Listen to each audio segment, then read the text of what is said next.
کہ اگر وہ کسی گناہ کا ارتکاب کرتی ہے تو تم اس کو سزا بھی دے سکتے ہو, اس کا مال بھی لے سکتے ہو, تاکہ اس کو احساس ہو کہ اس نے بہت گناہ کیا ہے.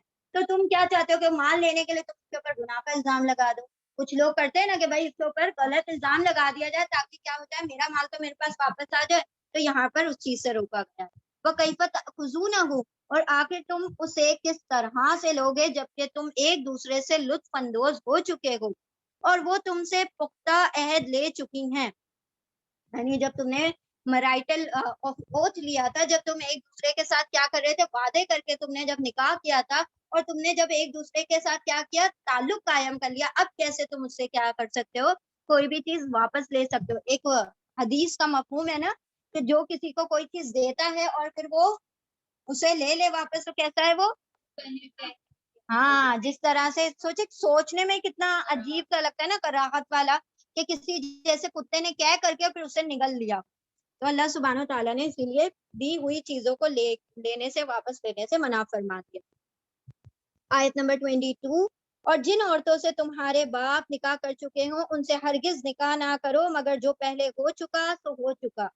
اور حقیقت یہ ہے, یہ حقیقتاً یہ ایک بڑی بے حیائی کا کام ہے, ناپسندیدہ بھی ہے اور برا چلن ہے. یعنی کہ اگر تمہارے والد اس سے نکاح کر چکے ہوں تو اب تم نے کیا کرنا ہے, اس سے نکاح, کیونکہ وہ تمہاری کیا ہو گئی, اب وہ ماں کے درجے پر آ گئے, تو ماں سے نکاح نہیں کر سکتے, اسی لیے یہاں پر اس سے روک دیا گیا. یہ اصل میں یہ ساری چیزیں ایسے آج کے دور میں تو خیر نہیں ہوتی, لیکن یہ اس دور میں ہو رہا تھا نا, تو اللہ سبحانہ تعالیٰ نے اس کے مطابق احکامات نازل کیے.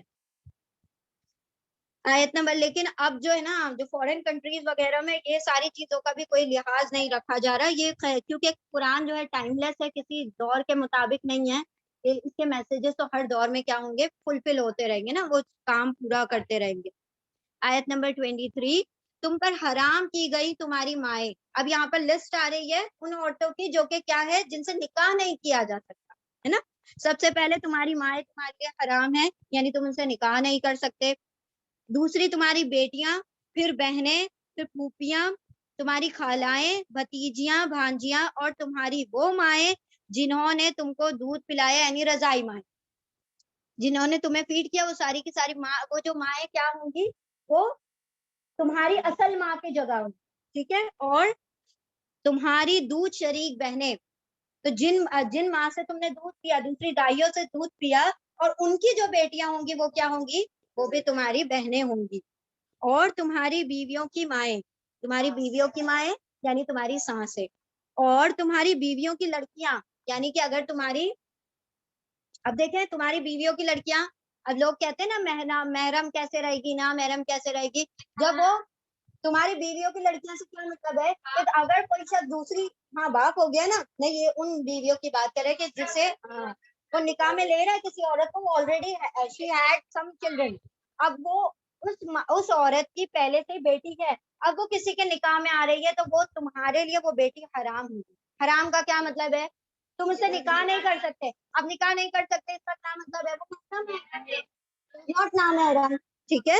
تو وہ جو کنفیوژن ہوتا ہے, ہاں ہاں, تو یہ وہی چیز کا کنفیوژن ہوتا ہے نا لوگوں کو, کہ دوسرے جو نکاح کریں گے تو اس کے لیے میری بیٹی جو ہے,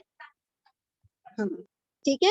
چلے کہاں چلے گئے, تمہاری بیویوں کی لڑکیاں جنہوں نے تمہاری گودوں میں پرورش پائی ہے, ان بیویوں کی لڑکیاں جن سے تمہارا تعلق زن و شوق ہو چکا ہے. اگر وہ بیویاں کیا ہے, تمہارا تعلق قائم ہو چکا ہے, تو وہ تمہارے لیے بالکل بیٹیاں اس کی حرام ہو گئی, ٹھیک ہے. ورنہ اگر صرف نکاح ہوا ہو اور تعلق زن و شو نہ قائم ہوا ہو تو انہیں چھوڑ کر ان لڑکیوں سے نکاح کر لینا, مطلب اس میں کوئی حرج نہیں. تو جب تک وہ حرام ہے تمہارے, مطلب اگر ابھی نکاح ہوا جسٹ اور اس عورت کی بیٹی ہے, تو ابھی تو وہ کیا ہے, نامحرم ہے, لیکن ایک مرتبہ ان میں تعلق قائم ہو گیا تو فوراً سے وہ اس کی کیا ہو گئی, بچی محرم ہو گئی. اب وہ اس سے نکاح نہیں کر سکتا. ہاں ان کیس ایسا ہوتا ہے کہ ان کا نکاح ہوا اور ان کا تعلق بھی نہیں قائم ہوا, اس عورت کی بیٹی تھی پہلے سے, اب ان دونوں کا سپریشن ہو جاتا ہے, ڈائیورس ہو جاتا ہے, اب وہ اس لڑکی سے نکاح کر سکتا ہے, اس کی بیٹی سے نکاح کر سکتا ہے, کیونکہ اب ان میں تعلق قائم نہیں ہوا. نکاح از ناٹ وہ مطلب بیس, یہاں پر جو اصل چیز ہے تعلق قائم ہونا ضروری ہے, کیونکہ وہ یہاں پر ہاں آیت نمبر کیا تھی؟ 23. دیکھیے ساری چیزیں قرآن میں کتنی کلیئر کر دی گئی الحمدللہ. تم پر کوئی مواخذہ نہیں کہ اگر تم ان بیٹیوں سے نکاح کر لو اگر تم میں زن و شو کا تعلق قائم نہ ہوا ہو، اور تمہاری ان بیٹیوں کی بیویاں تمہارے ان بیٹوں کی بیویاں جو تمہارے صلب سے ہو، یعنی تمہاری بہویں جو تمہارے بہویں جو تمہارے ریئل بیٹے ہیں، اور ان کی جو بیویاں ہیں وہ کیا ہے تمہارے لیے وہ بھی حرام ہے. اور یہ بھی تم پر حرام کیا گیا ہے کہ ایک نکاح میں دو بہنوں کو جمع کر لو. آپ صلی اللہ علیہ وسلم نے مزید ایڈیشن کیا کہ خالہ بھانجی کو پھوپھی بھتیجی کو بھی، صحیح بول رہے ہیں نا، خالہ بھانجی خالہ کے ساتھ بھانجی آتا ہے نا، تو خالہ بھانجی کو اور پھوپھی بھتیجی کو بھی ایک ساتھ نکاح میں نہیں لے سکتے، اور ویسے ہی دو بہنوں کو ایک ساتھ نکاح میں نہیں لیا جا سکتا. خالہ بھانجی ایک ہی خون مانی جاتی ہے نا، خالہ بھانجی پھوپھی بھتیجی یہ سب ایک ہی خون مانے جائیں گے.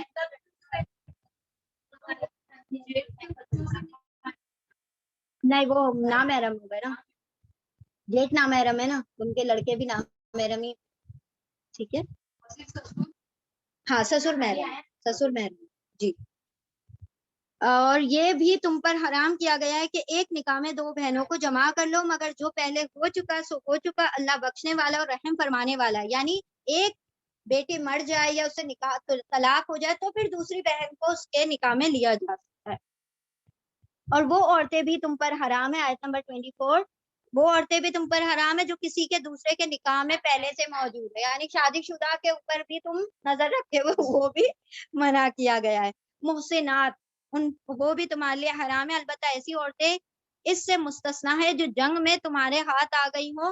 اللہ کا قانون ہے، یعنی کہ جو باندھی بن کر آتی ہے نا، اور وہ کیسے ہوتا ہے کہ جب اگر ایک مرد کافر ہے اور عورت ایمان والی ہے تو اور یہ ہمارے ہاتھ تک گئی، تو اگر جیسے اس دور میں کیا ہوا تھا جو ہجرت کر کے آئے تھے، یا پھر ایسا ہوا تھا کہ کچھ قیدیاں بنا لی گئی تھی، باندیاں بنائی گئی تھی، تو ان کے جو مرد تھے وہ کافر رہ گئے تھے اور یہ ایمان لے آئی تھی.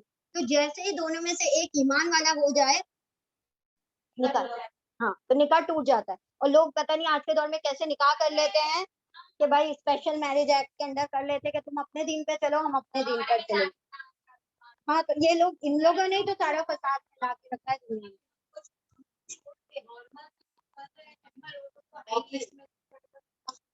وہی ہم یہ بولتے ہیں نا کہ جو دو مسلک والوں کی ایک ساتھ کی گزر بسر ہو سکتی، اگر وہ جو ہے نا اگر اہل حدیث کسی ان کے گھر میں چلی جائے، ہاں جو جماعتی لوگوں کے گھر میں چلی جائے، تو ان کے آپس میں اتنے جھگڑے ہو جاتے ہیں، ان کا ہی وہ نہیں مل پاتے، انڈرسٹینڈنگ نہیں ہو پاتی. تو دو الگ مذاہب کا کیسے ممکن ہو سکتا ہے نا. ہمارے ایک اسٹوڈنٹ ہے، انہوں نے کرسچن لڑکی سے شادی کر لی ہے. اب وہ شی از ایکسپیکٹڈ، اب وہ کیا دعا کر رہی ہے کہ میرے دو، وہ کرسچن ہے، اب وہ بولتی ہے کہ دو بچے ہوں گے نا تو ایک کو کرسچن بنائیں گے اور ایک کو مسلم. اب اس کے اوپر آفت آئی ہوئی ہے، بولے گھر میں روز بوال ہو رہا ہے کہ بھائی یہ کیا مطلب لے کے آ گئے اس کو. اور وہ اور اس کو پتہ نہیں، اللہ رحم کرے. چلیں خیر، بسم اللہ الرحمن الرحیم. البتہ ایسی عورتیں اس سے مستثنا ہے جو جنگ میں تمہارے ہاتھ آ جائیں، یہ اللہ کا قانون ہے جس کی پابندی تم پر لازم کر دی گئی ہے. ان کے ماں سوا جتنی عورتیں ہیں انہیں اپنے اموال کے ذریعے سے حاصل کرنا تمہارے لیے حلال کر دیا گیا ہے. مال کے ذریعے سے حاصل کرنا کیا مطلب؟ مال دے دے کے خریدو. مہر کی بات ہو رہی ہے، وہ جو فرائض ہے فریضہ ہے ان کی بات ہو رہی ہے کہ وہ دے کر تم ان سے نکاح کر سکتے ہو، بشرطے کہ حصار نکاح میں ان کو محفوظ کرنا ہو، نہ کہ یہ کہ تم آزاد شہوت رانی کرتے پھرو، یعنی افیئر وغیرہ چلاتے پھرو، اس کی قطعی اجازت نہیں ہے. پھر جو ازدواجی زندگی کا لطف تم ان سے اٹھاؤ اس کے بدلے ان کے مہر ان کو بطور فرض ادا کر دو. البتہ مہر کے قرارداد ہو جانے کے بعد آپس کی رضامندی سے تمہارے درمیان اگر کوئی سمجھوتا ہو جائے تو اس میں کوئی حرج نہیں. زندگی کا لطف تم ان سے اٹھاؤ، اس کے بدلے ان کے مہر ان کو ادا کر دو. البتہ مہر کی قرارداد ہو جانے کے بعد آپس کی رضامندی سے تمہارے درمیان اگر کوئی سمجھوتا ہو جائے، یعنی کہ مہر ادا کرنے کے بعد یہ کہ وہ معاف کرنا چاہتی ہے یا تم زیادہ دینا چاہتے ہو، یہ تمہارے آپس کی